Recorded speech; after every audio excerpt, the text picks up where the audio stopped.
Welcome, listeners, to the Skylight podcast. I am Sina Grace, and here today is Chris Ryall, who is a comic book writer, editor, publisher, and historian, and we are here to talk about Marvel's Daredevil Born Again, an exploration, Marvel Age of Comics by Chris Ryall. You wrote this book about one of the best Daredevil graphic novels, if not one of the best graphic novels ever. So hi, Chris. How are you? Hey, I'm great, Sina. Yeah, nice talking to you. And you're right. This is my all-time favorite superhero storyline / graphic novel. So it was one I was real happy to be able to write about. So I'm going to ask you kind of two questions. One, for people who don't know, what is the one sentence? How do you boil down this book by?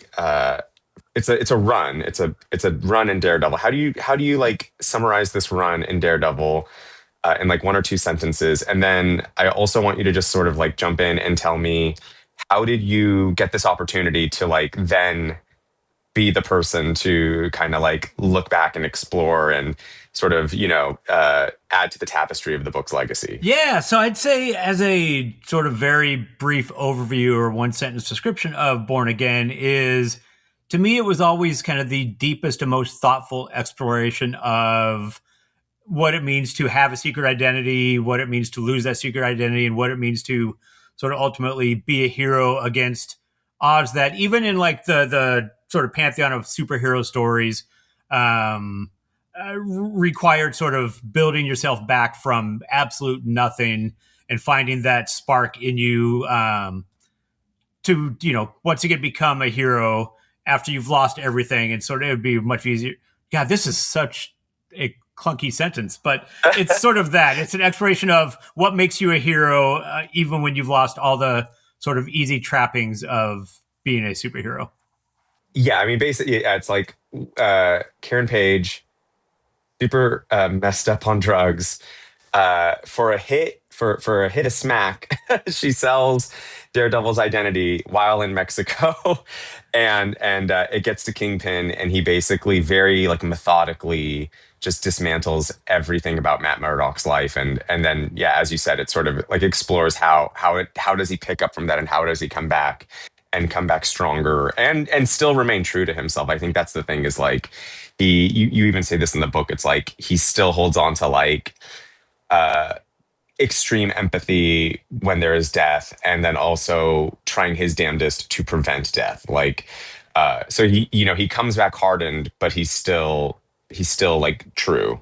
Yeah, and this is sort of jumping farther into the storyline, but there, when the story opens, he's on edge, sort of at his sort of mentally most frayed, is about at the best possible position for the Kingpin to start systematically destroying his life, because he's already going through this extreme paranoia and what at the time they were, calling schizophrenia, that kind of thing, hearing voices, thinking everybody's out to get him. And that was before he knew that there was this sort of concentrated campaign to destroy him, because his arch nemesis figured out who he actually was. But there's a bit later on in the book where he's been beaten, he's been drowned, his mind is shattered, like everything has gone wrong for him, and it would be so easy to lay down and die. And he just kind of keeps moving. Like the only thing in him is just keep moving. And he finally keeps moving enough to where he sort of gets back to where he originally became Daredevil, his father's gym. But it is just like almost this unconscious thing within him, even after all other spark has been taken from him, that just keeps him sort of staying on his feet and fighting back and sort of finding footing again. Would have been real easy to just give up.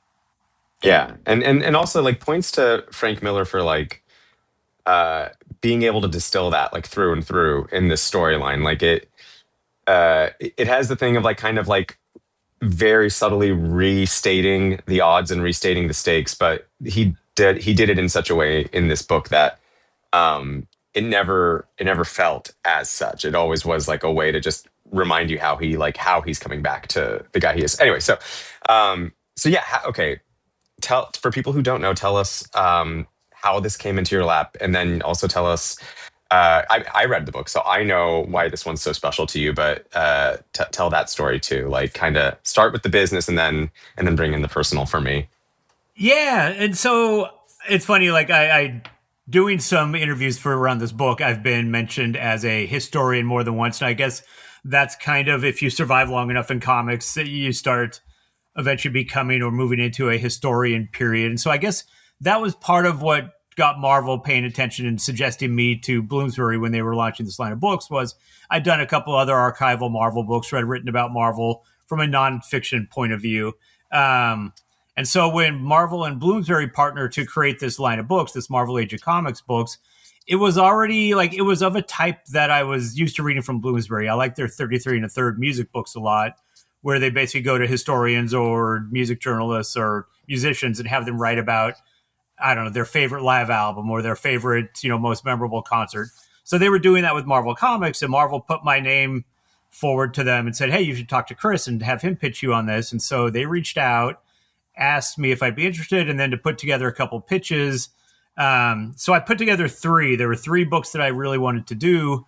One of them was I mean, I knew I was kind of stacking the deck in my favor on Born Again because I was pitching on this thing at the time. I was already aware that there was going to be a Daredevil Born Again TV show, and so I thought Born Again just sort of being back in the public eye in that way might have them gravitate toward this pitch over my others. And I was really glad they did, because this has been my all-time favorite superhero storyline since I read it as a kid. It just felt more meaningful and impactful. And so once they selected this one, then I had to really kind of start the process of, well, why, other than me going, "Oh, it was a great story and great art," like that doesn't fill 30,000 words. So then it's like, what is it about this that has resonated for me for decades? Why was this storyline so important, and what makes it, I don't know, special and worth revisiting the way these books are intended to do? Like, ultimately, if this Born Again book that I did gets you to want to go back and reread the old comics, that's the ultimate goal of these books. So Yeah. yeah, that's where it all started from anyway. And it's so funny because like all of this is on my end a little bit of a kismet, because like truly a couple weeks ago at Skylight Books, 1814 North Vermont, where our annex is, we like just got more copies of the Daredevil Born Again collection, and my manager was like, "Oh, have you ever read this? Like, it's my favorite Daredevil book." And I could have sworn I had. I've read, and that was the thing that became kismet, was I was like, "Yeah, for sure, of course, like who hasn't?" And right before that, I had read an advanced review copy of Frank Miller's memoir. And so then when this came to me, like I was reading the first few pages of your book, and I realized when you started showing like pages of art, I was like, "Wait, I have not read this. I do not know anything about this." So I ended up getting my own copy of Daredevil Born Again, and all this is to say, for people out there, this is a really good collection. Like, they have everything in here, not just the complete storyline, but then the issue he and Denny O'Neil wrote before the arc. And then they have all the covers, and they have like the pencils and script pages. And I think Yeah. for process junkies, this is like an all-in-one really special edition. And I think like we're gonna have to like re-promote this podcast around the holidays, because they go so well together.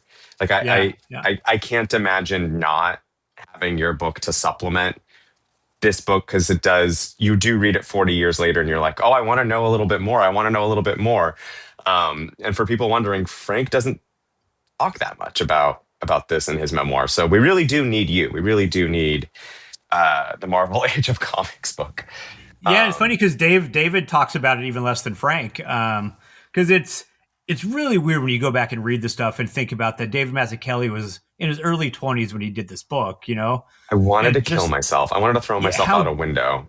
yeah, just how, not only how great he was from the start of this, but like by the end, you can see his style developing and evolving, and it gets a little more surreal and almost Bill Sienkiewicz-y. And there's some images of Ben Urich where his face is so gaunt and angular, and Yeah. it doesn't at all look like typical comic book superhero art. And you can tell that like he's evolving and aging out of doing superhero comics within the span of 7 issues, and it's fascinating. And just again, like thinking about all of the stuff from the period when it was done and the age of the guys doing this book makes it, I think, stand out that much more.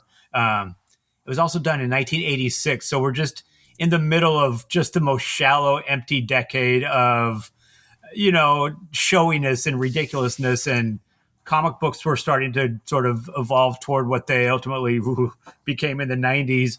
And so there's no reason this book should have been this good in that era, that a lot of the books didn't feel like they were sort of trying to plumb the levels of depth that this book really dug into. And so for those reasons too, it stands out even more as just this really impressive product of a time when you didn't get a lot of depth, or this was kind of the start of comics evolving into deeper books like, I don't know, Swamp Thing and Watchmen and Dark Knight and Year One and all of the stuff that followed it. But this was kind of out there in front of a lot of those. You gotta kind of wonder too, like, is there also just sort of like a lack of information from these people because it was just like they were just doing their job and like they weren't thinking? Because this is the thing that Frank talked, like in his memoir, there's just this sort of like, and then I got this gig, and then I did this gig, and then I came back for this gig, and I decided to work with this guy because he was pretty good. And then we did the gig, and people liked it. And Yeah. you're wondering, like, is there like, I think you do try to dig up a couple of pretty good stories in there. Some war stories. We all want the war stories, but they're acting like there aren't many, and maybe it's because there aren't. Like. David Right. Mazzucchelli was just that good. And I think also too, it's like they were both living in New York at the time, right? So like they could, because you do also see some stuff, I feel like, as you said, like later in the storyline, you see the line art get sort of like chunky and blocky the way Yeah. Frank started getting in that era. So they had to have been just, riffing off each other in real time. And maybe that's why we should all be making comics in person, people. But Well, hey, but so the thing is, they never met up. They really, only talked on the phone, and not even all that often, and all that regularly. So the fact that it feels like such a cohesive thing, a combination of story and art, is even more surprising when it's like Frank was writing full scripts, giving them to David. It feels to me like he was thumbnailing things at the start, because there's a lot of pages that look very Miller-esque, but as it goes along, it looks more like either he was comfortable or Mazzucchelli just sort of did what he was going to do. And you can tell that there's less sort of direct sort of Frank Miller influence over the visuals on the page. But at the start, it felt like a more traditional kind of form of Frank doing breakdowns like he was doing for Klaus at the end of his original run. And then it just became something wholly different with David. I didn't want to talk to them for this book because it wasn't that kind of book, but I also really did. Like, there's the second part of the storyline.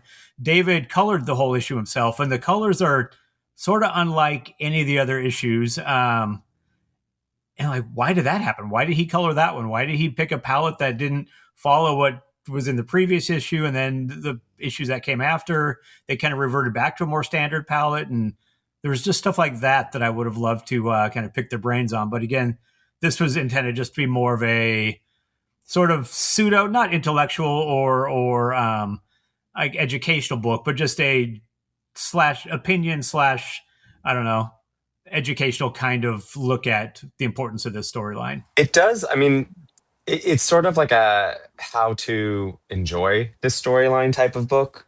Yeah. And I think Yeah. that's also part of the reason why I hit a point where I was like, oh crap, I don't think I have read Daredevil Born Again, which again sucks given like I've read so much stuff and sometimes you just forget you missed an essential. But I it made me want to read it because just you spent like a page talking about, or sorry, no, you spent like hundreds of words, I would say, talking about the first page of the storyline, just talking about Mm. Karen Page. So I'm going to say Page like 12 times right now, but like Yeah. Karen Page, like hooked on smack in Mexico, and just you describing how the page composition, the panel composition, the coloring, just all of it reflected this like sticky, dark, uncomfortable mood. I was like, you know what? Crap, I need to read this book. Like, I need to have the book next to me. Um, so you did your job, but also too, I think that you're telling people who may not necessarily know, like, hey, with these people, you do have to sit and pause and think about this composition and what that means, and you do have to sit and stare and marvel at, this colorist had so few tools back then, Yeah. and and just made these choices that are so bold and sometimes uncomfortable, like for a purpose, like just like all the stuff Kingpin does. It's like there's a it's like vibrant how evil he is. Yeah, yeah. Well, and there's a sequence where J. Jonah Jameson, who's always like, no offense to people with mustaches, but a mustache twirling kind of villain in the Daily Bugle. He was always the guy ranting about how Spider-Man is this and that needs to be taken down. And in this book, he's having this conversation with Ben Urich, sort of about the then power of the newspaper, how the newspaper could I don't know, depose kings and take down world leaders and that kind of thing. And it partly makes you incredibly sad that we don't have a media that is interested in or is capable of sort of reaching those heights of power and influence like they used to.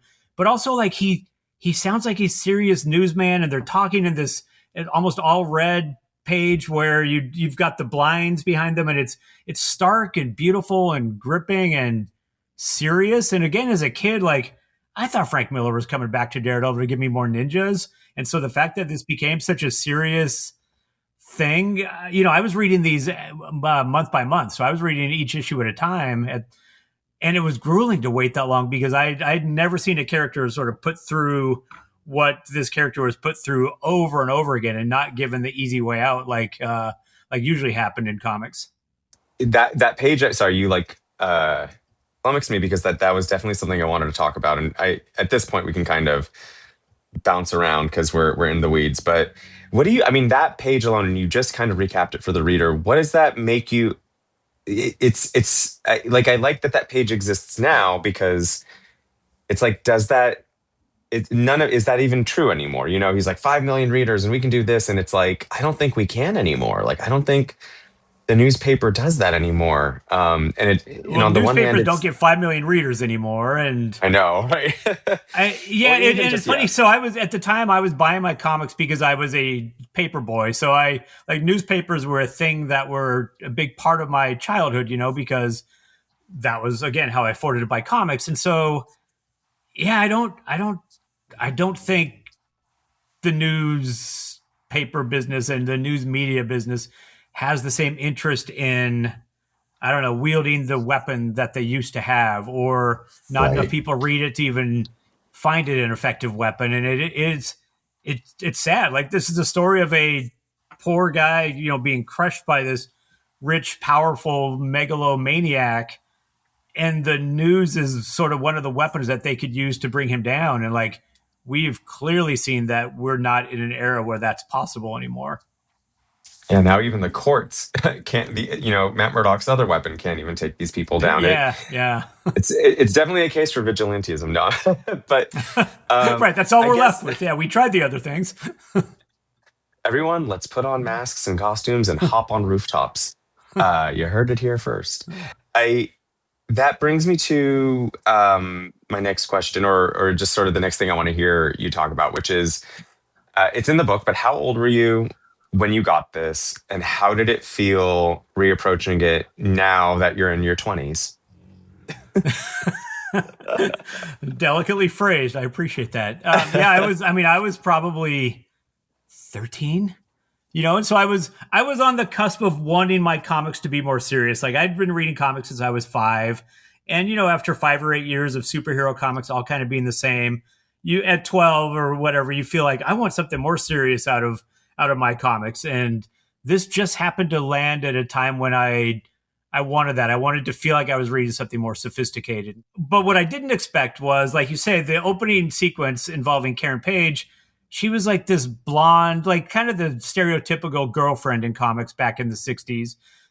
First of all, she worked in his office. She worked for Matt Murdock, which is a weird power imbalance that, we wouldn't necessarily do in comics now. But she was like the sunny blonde, kind of, as they would have described, bubble-headed wannabe actress. And the last time we saw her, she went off to Hollywood to go make her bones as an actor. And so when you open when this comic opens and she's emaciated and she's just run down and she's selling the only thing of value she thinks she has left, which is Matt Murdock's identity for one fix.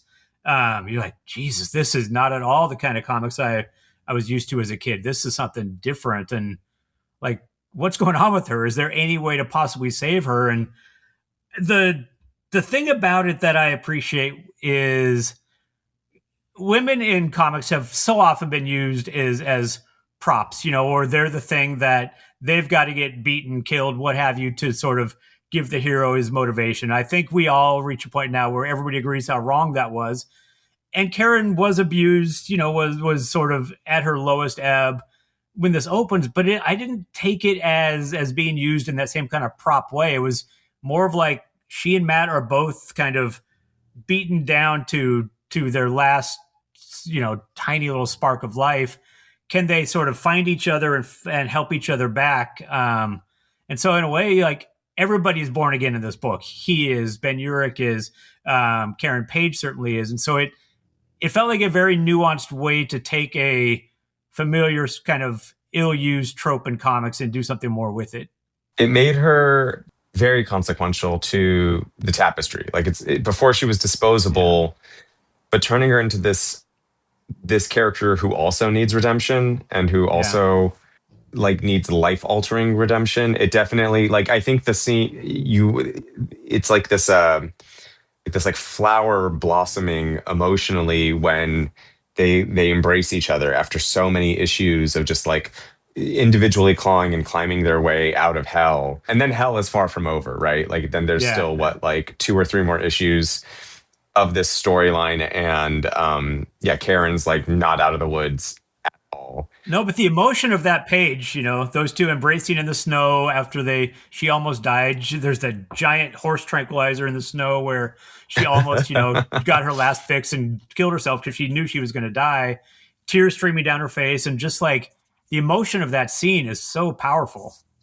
Yeah, and I'm not going to spoil it for people because you have some good details about that scene in the book too. But we're not giving everything away in this talk. I feel like I want to so badly because I want to talk to you about it, but we need to entice people to buy it. But you didn't talk to Frank Miller, you didn't talk to David Mazzucchelli, but you do pull quotes from reviews back then and from articles back then. What was your research process? What did you say? This goes in, this doesn't go in. Well, it's funny because my original research process was I reached out to Frank and talked to Selene and put together this whole list of questions for Frank to answer. And then that was when it kind of hit me that like, this shouldn't be an interview book. This shouldn't be a thing where I'm like, it's already a book licensed through Marvel. So already Marvel has to approve a book that is largely opinion, which to some degree puts, whether they put them or not, like that creates some sort of like, at least for me, mental guardrails where I love the storyline, but let's say there was something I found completely like intolerable for whatever reason. Like I probably wouldn't have hit it hard because knowing it's a licensed book. And so if I was to talk to Frank or David about the book, then suddenly I'm even more like, I don't know, servicing the creators of the material instead of just being as unvarnished as I could be and talking about it. And so I decided not to go that route and instead, look back at the way they talked about it back in the day. And so there weren't that many reviews that I could find because there just wasn't that much comics press back then. There was no internet culture. And so there was stuff like, I don't know, the Comics Journal or a couple other fan publications maybe that reviewed these things, but there weren't that many people writing about this stuff to any degree of, I don't know, veracity that was worth repeating in the book. So I picked a few of those quotes out just to see how it went over at the time. But yeah, tried to use that somewhat sparingly anyway. Gotcha. So I guess that's interesting too, that you're looking at this from a like, okay, what is the path of least resistance with Marvel? Because you definitely did, like, as I was reading the book itself, and the series takes like kind of like a weird tonal shift in the last 2 issues with when Nuke comes in. Yeah. I don't, it didn't make anything like, I wouldn't like criticize it per se, but it was like the first window the collection of issues has in terms of like, oh, here's like the first availability for someone to like poke at this a little bit. And you do end up kind of like, it's almost, you did it in a kind of Wikipedia way though, where you were like, oh, there was this opinion about this thing over here, but I'm not telling you that that's my opinion. Right. Yeah, it's sourcing the opinions, but not necessarily passing them off as my own was part of it. But yeah, those final two issues are so weird because they become Marvel superhero comics. You know, like the Kingpin has exhausted all other means to destroy Matt Murdock, so he's like, all right, I'm going to blow the whole fucking thing up, and he brings in this insane super soldier who just starts lighting the entire Hell's Kitchen on fire and blowing things up, and the Avengers come in, and it becomes something way more sprawling and messy than those initial 5 issues where it's just like this real personal story of a guy torn down to nothing and then trying to rebuild himself. And then I understand why the story went that direction, because again, it kind of spoke to Kingpin's desperation. Like Kingpin sort of laid the seeds for his own downfall because he couldn't leave it alone. He couldn't just destroy Matt Murdock to a certain point. He had to like keep going, and he had to break this guy that ultimately he found was too good, that he couldn't break him the way he wanted to. So then he's like, all right, well, then I'm going to blow everything up. And so it became this other thing. But it was a tonal shift that was kind of jarring at first. Yeah, I part of me kind of liked it. I part of me kind of understood it in the sense of, or all of me understood it in that like you just for issues and issues and issues, you're waiting for this guy to put the costume and the mask back on.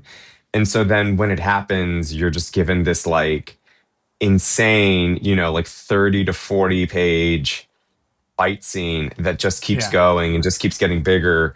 And gets bigger than, and you say this in the book too, gets bigger than like what this guy and what this character are known for, like the stakes he's usually known for. It's like he's fighting 1 to 5 individuals up and down a stairwell or in a hallway or on a rooftop, not like figuring out like how to bring down a helicopter in the middle of the Yeah. street. Yeah. It was weird, but it kind of felt like a little bit of a like, oh, this is what you want, right? This is what you came for, right? Yeah. Right. Yeah. The Avengers show up, but still like they refuse to kind of make it a traditional Avengers appearance and big bombastic fight. Like Captain America kind of runs more of the action at the end than Daredevil really does. So, Matt is still sort of staying focused on Karen Page and, ensuring her safety and less about fighting the big supervillain the way Captain America steps in. But yeah, you don't get like the big Iron Man Thor appearance, like doesn't become the bombastic thing that those kind of appearances usually became. Which again, I was impressed by sort of the subtlety or the restraint anyway. Yeah, it almost felt like if you're watching it nowadays, it would feel like if you were watching something and they couldn't get the real actors. So Yeah. you're getting these these like very shadow lit body doubles. Right, a You voice feel from like, off screen, and yeah, again, it felt intentional because he didn't have to like pay to get an actor there. yeah, This team chose to kind of have them be, you said it yourself in the book, like they're not named even. They're not even like hailed. But yeah, the Captain America pivot was so weird. It was just such a like, now this is like half an issue dedicated to Captain America being where Nuke is and taking him down, but still finding a way to bring it back to the characters and the stakes and the odds that were presented from the very first issue. It's like I think that's also what I like about this is it's not a 3-act structure. It's not right, a very clean story. It moves and weaves and then finds its way back. And you do a great job of kind of looking at all of that and examining it and helping the reader kind of like breathe that in and be like, this is wild how well everything works. And you and I both know no one really tries to make a bad comic. yeah, Everyone tries to make a good comic, and a good comic is the miracle. The bad comic is, like 70% of the time, or just you're never under perfect circumstances. So it is wild that this is as successful and enduring as it is, given that it was probably just a gig for these guys. yeah. And again, in the mid '80s, so the Jim Shooter era, when he was the editor chief at Marvel, there was kind of a prevailing approach to comics where the characters needed to be named in every issue because every issue is potentially somebody's first, and this comic very deliberately doesn't do that. And so there's this whole apocryphal story where that was in fact, I wrote this up and then it eventually got removed or sort of weeded down in the final cut of the book. But there's this whole story that Jim Shooter absolutely refused to let the book out without naming Iron Man and Thor and Captain America, and that Frank's whole thing was, well, no, it's obvious who their characters are by their dialogue, by their actions. You don't need to name them. But then, as it turns out, when I was talking to the editor on the series, like, that whole story, which I've heard for decades, was that, there was a little subterfuge that captions were added with the characters' names that then they, just to show Jim Shooter, look, we did what you wanted, boss. And then they printed the version without those names and told him, oh, the printer must have screwed up and the captions fell off. Sorry. And talking to the editor on the book, Ralph Macchio, he goes, no, that's all bullshit. Jim Shooter loved this book, and he didn't put those kind of restrictions on them, and he didn't, drop the hammer, say you have to do this, you have to do that. He liked what they were doing, and he got out of their way. And so I kind of love that this big apocryphal story of like, the guy on top hampering the artist and everything was more of like, no, you guys are doing a great job with this. Keep doing it. I love stuff like that. I love I mean, I think I love, that's what this era of comic books, like, has the most of too, right? Like these just like crazy myths, legends, truths, and mistruths. And this arc and your book, like, make a person so, like, I love all behind the scenes stories, but I'm not necessarily like one for like this one era of comic books. But this book definitely does a great job of just making you be like, man, I wish I was there. I wish I was a fly on that wall. Well, the funny thing is, like, about this, and like you were saying earlier about, what kind of forethought these guys put into this, or was it just a gig? And fans always want to think that, like, everything was so perfectly plotted and planned out and deliberate. And so that's why a lot of times you'll go back and ask a creator years later, like, why did you do this? He's like, I don't know. I just did a thing. Had to get the page out that day so I can get paid. And like the Marvel bullpen in the mid 80s was a shabby, sort of chaotic place. And so, again, like, just that so many great comics came out at a time when, there wasn't the kind of structure and business environment that there is in 21st century comics. I think is also kind of great because, like you say, like, just magic happened amidst the chaos, which is probably the best way to make, great comics, is not think too much about them. Yeah, these little asides too that maybe you can't get away when everything is sort of produced as it is now or whatnot. Like, I could be wrong, and this is why you're here, historian. But I feel like that shitty diner that comes up a couple times in the graphic novel, I think that's just based on this diner that Frank Miller would go to when he was like so broke but needed to kill time. Like, again, I just read his memoir, and he talked like he waxes nostalgic about some like shitty diner where they had the best sandwich that I find disgusting, like but I won't even repeat it because I can't remember it, but I think it was something on rye bread, and I just don't like rye bread anyway.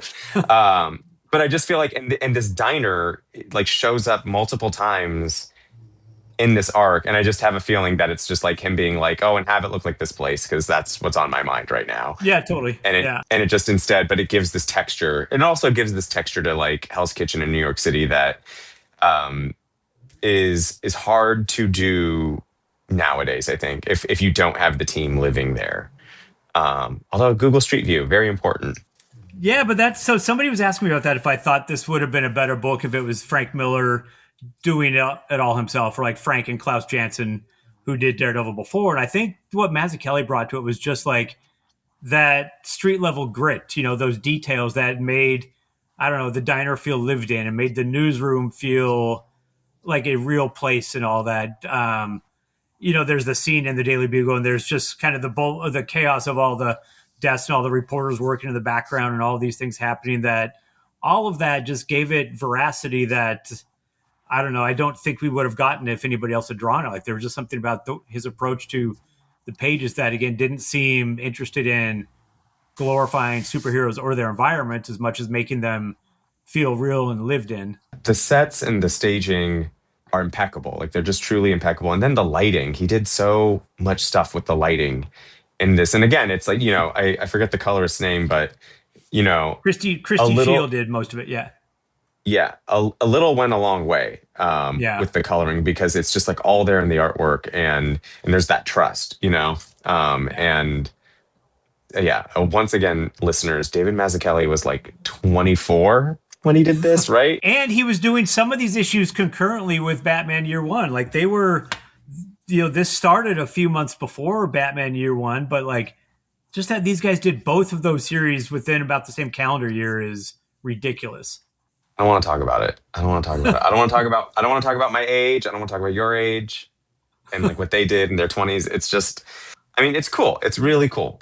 We can leave it at that. It's really cool. Got to wrap Yeah. up soonish. And I wanted to talk about how does it feel reading this now, especially where we are at politically. I think we've talked about it a little bit here and there, but the odds that Daredevil that he's against are a little like prescient or whatever. Like it feels it was weird for me to read this right now Yeah. in 2026.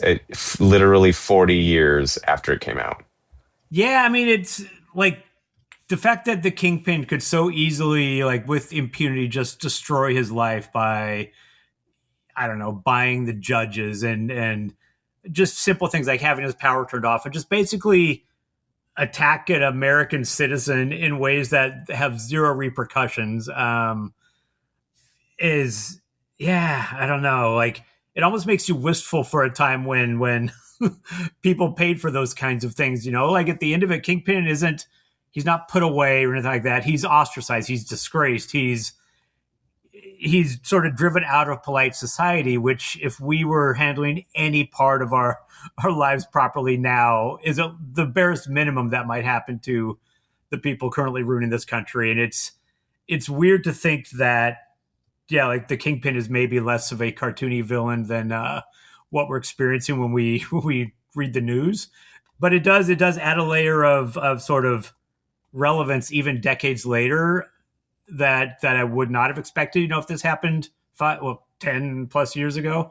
Like I guess at the end of it, Matt Murdock finds his way back and finds reasons to keep fighting, and doesn't give in to the despair and sort of crushing I don't know, reality that's all around him at the first part of the book. And so again, like I feel like a lot of people that read comics as kids have sort of grown up and taken the wrong lessons from them, which is astounding to me when you see these kind of stories. But I'm hoping that, I don't know, people read this kind of story and see that like the little guy can survive and sort of fight his way through and find reasons to stay heroic and not give in to these power structures that are sort of just designed to beat everybody down and keep them down. Like he just refused to stay down. And I think that's kind of what a lot of us are being backed into now is needing to find that same kind of resilience in the face of just what's kind of, I don't know, never ending gloom.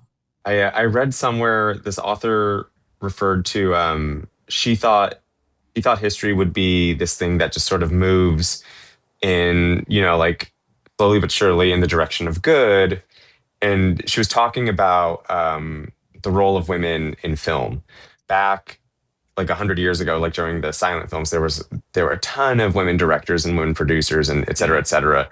But time is a pendulum. Like history is a pendulum, and it just will swing violently in another direction at any given point.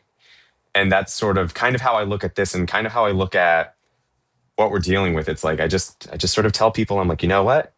We survived the 80s. Like, this feels bad. It doesn't feel great, but we survived the 80s. And I know for my community, it's like, hey, we survived AIDS. Like, we'll figure this out. It's not cool, but we'll figure this out. And I think reading this is a great reminder, because here you have a character who is so easily, because of the time and what tools were and weren't available, but so easily like yanked away from any access to people and resources Yeah. and allies, still finding his way out, still climbing through that. And I think that's inspirational for anybody. And Nuke no longer seems cartoonish. I think that's the other thing too. Nuke probably seemed, when you were reading this at 13, did Nuke seem ridiculous? Because now Nuke seems like He seems like he'll be the next Secretary of Defense. Yeah, yeah. at the time, yeah, like I didn't know what was going on. He's taking all these different colored pills that are doing different things for him, and like I didn't know about drugs at that point in my life, and so I didn't know what was happening with these different pills and the flag tattooed on his face. And now, like, I mean, it wouldn't surprise me to see people with flags tattooed on their face the way they kind of hide behind that. And so again, like you get Captain America in this book sort of showing you the right way and the right way to, I don't know, wear the flag and represent the good parts of the country and all of that. But I think what you said, the idea of the pendulum swinging is more comforting somehow than we used to all be told the whole thing, the arc bends toward justice, the arc of the universe bends toward justice. So we all cling to that, like thinking, okay, well, it's bending slow as shit, but as long as it's bending in that direction. But is it? It hasn't been. And so, but if it swings away and swings back, I think that's maybe a more palatable way to think about it. Like, we're not always going to be in this, even though it feels like there's no end to it right now. So yeah, it's tough times for everyone out there, and especially tough times for Matt Murdock. What a segue! What? I mean, yeah, it starts bad for him and goes worse, and then he finds a little bit of a happy ending for himself. One more time, I just want to say, Chris, I gotta like look at the spine. Yeah, I mean, this book is literally called Daredevil Born Again by Chris Ryall, in the Marvel Age of Comics line. Which seems wrong to me. Like, Daredevil Born Again is by Frank Miller and Dave Mazzucchelli, so it feels so weird to be like, yeah, I wrote Daredevil Born Again. Like, did you? No, you didn't. Like, I didn't, but I wrote about it. You did. You did, though, insofar as I would say, like, it deserves to be seated next to the book, the real Daredevil Born Again. And honestly, I'm looking at the barcodes for both books for $30. Right, a reader could get both. That's amazing. I would have paid $30 for the premiere collection of Daredevil Born Again by Frank Miller and David Mazzucchelli alone, given all the extras it has in it. So I don't know. I'm so glad that all the timing of all of this, I'm in such a, it just made me realize how much I love Daredevil and how much he's been a part of my life. And I kind of never saw the invisible string or whatever connecting me and all of these stories throughout my history. So I really appreciate that you took on this book and that it came out and that I got to read it and chat with you today. Yeah, I love it, man. This has been a great conversation. So thank you very much. Yeah, what's next for you? What's next for you? What's going on? I'm doing a handful and you're being recorded professionally. yeah. So I'm doing a handful of other Marvel archival books. Some of them are more art book focused, where I'm just curating the contents and writing introductions and things like that. Some are maybe not quite this level of like literary criticism kind of things, but along those lines. And I'm still doing new comics here and there. I think my next one is Dread the Hall H, which is a Comic-Con horror anthology that I do. It's an annual thing that we do. So that'll be out in July. And I think that, a few of these art books will be out in the meantime. And I added a new John Byrne X-Men graphic novel that comes out in the spring too. Well, that's fabulous. And then where can people find you? Anywhere but Twitter. I mean, mostly, I don't know, Blue Sky, Threads, Instagram, but I've definitely not been as active on social media just because it feels more and more unhealthy to be doing that. But I also have a Substack newsletter that I talk about new and old comics, mostly old. That's mostly a lot of fun until the real world encroaches at times, as it does. But so anyway, I'm doing that like once a week-ish also. Okay, cool. And what's the name of that Substack? Oh, it's Tales of Sizpense, which is SYZPENSE, because my imprinted image was Syzygy, and so just our cute little play on words there. Love it. Well, again, thank you so much for spending the time with us today. We at Skylight Books are a fan of yours, so thank you very much. I love Skylight. I love you, Sina. Thank you. Thanks for listening to this episode of the Skylight Books podcast series. We hope you enjoyed it. If you'd like to check out the book featured in this episode, or others, please visit skylightbooks.com. If you're in the Los Angeles area, stop by for one of our live in-person author events. You can find a calendar on our website. If you like this podcast, leave us a review. It really helps us out. Our music is by Duck the Piano Wire. Till next time.